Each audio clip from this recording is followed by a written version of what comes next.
Global record. दोस्तों recently एक बहुत ही ज़्यादा इंपॉर्टेंट न्यूज़ आई है, आप लोग ऐसा कह सकते हो। ये जो यहाँ पर आप लोग देख रहे हो स्क्रीन पे, ये है हमारे होम मिनिस्टर यानी कि इंडिया के होम मिनिस्टर अमित शाह जी का ट्विटर अकाउंट या फिर एक्स अकाउंट भी आप लोग कह सकते हो।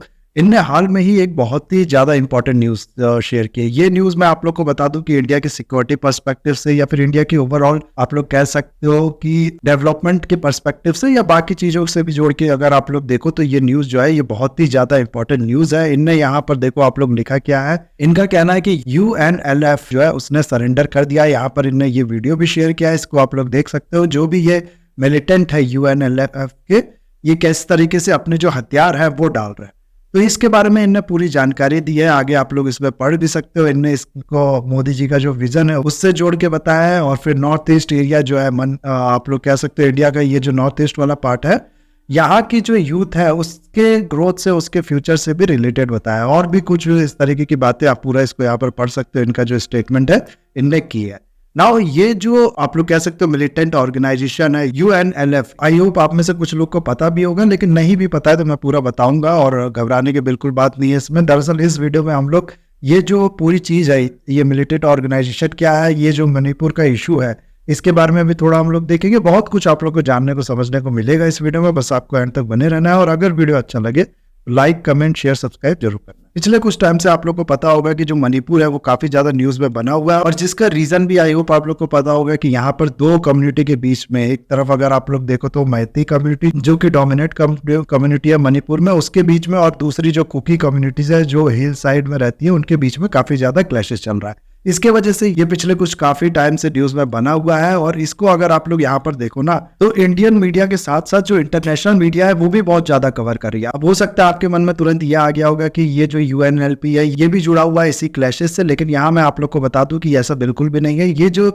मिलिटेंट ऑर्गेनाइजेशन है ना, ये जुड़ा हुआ है तो कह सकते हो मणिपुर इंसर्जेंसी से रिलेटेड। मणिपुर मूवमेंट जो है, मणिपुर इंडिपेंडेंस की जो डिमांड थी, एक सोवरेन स्टेट बने मणिपुर, इसकी जो डिमांड थी उससे जुड़ा हुआ है।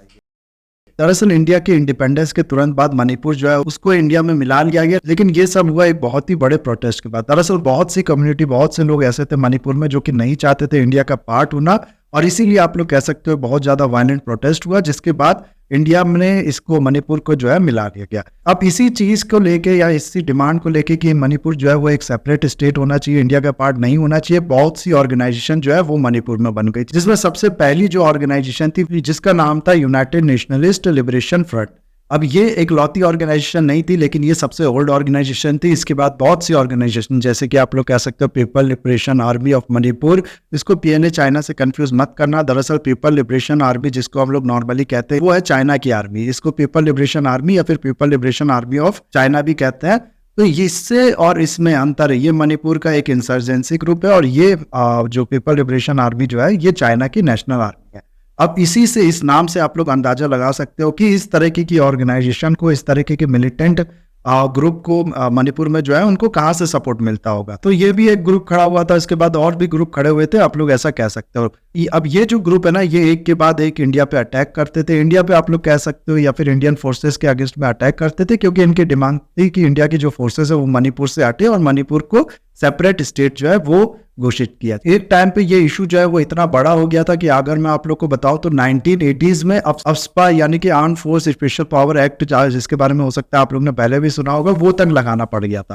तो इस तरीके से ये जो मणिपुर की सिचुएशन है ये इवॉल्व हो रही थी। उसके बाद इंडिया की जो एजेंसीज है उनने इसके अगेंस्ट में एक्शन लेना शुरू किया, और अब जाके जैसा कि मैंने आप लोग को बताया कि ये जो ग्रुप है इसने सरेंडर कर दिया। इतना ज्यादा हथियार आप लोग यहाँ पर देख सकते हो, इतना लार्ज स्केल पे सरेंडर जो है ये बहुत ही कम देखने को मिलता। अब खुद सोच के देखो, इतने लार्ज स्केल पे इसमें जो मिलिटेंट है वो है, यहाँ पर आप लोग को दिख रहा होगा स्क्रीन पे। उसके बाद इतने ज्यादा एडवांस वेपन, इतने ज्यादा अच्छे वेपन्स, आप लोग कह सकते हो इतने ज्यादा लार्ज स्केल पे वेपन जो है वो इनके पास है। तो ऐसी आर्मी को हराना, वो भी आप लोग कह सकते हो बिना एक भी गोली चलाए हुए, डायरेक्टली इनसे सरेंडर करा पाना, ये बहुत ही रेयर चीज है जो देखने को मिलती है। इस सब का थैंक्स जाना हमारी जो सिक्योरिटी एजेंसीज है उनको। तो ये वाकई में एक बहुत ही ज्यादा बड़ी न्यूज है, आप लोग ऐसा कह सकते हो। काफी ज्यादा लोगों की जो जान है वो जाने से इससे रोकी जा चुकी है। तो ये है पूरी न्यूज। आई होप वीडियो आपको अच्छा लगा होगा। इसके बारे में जैसे भी और न्यूज आएगी मैं आप लोग को बताते रहूंगा। तब तक के लिए मुझे दीजिए इजाजत। That's all.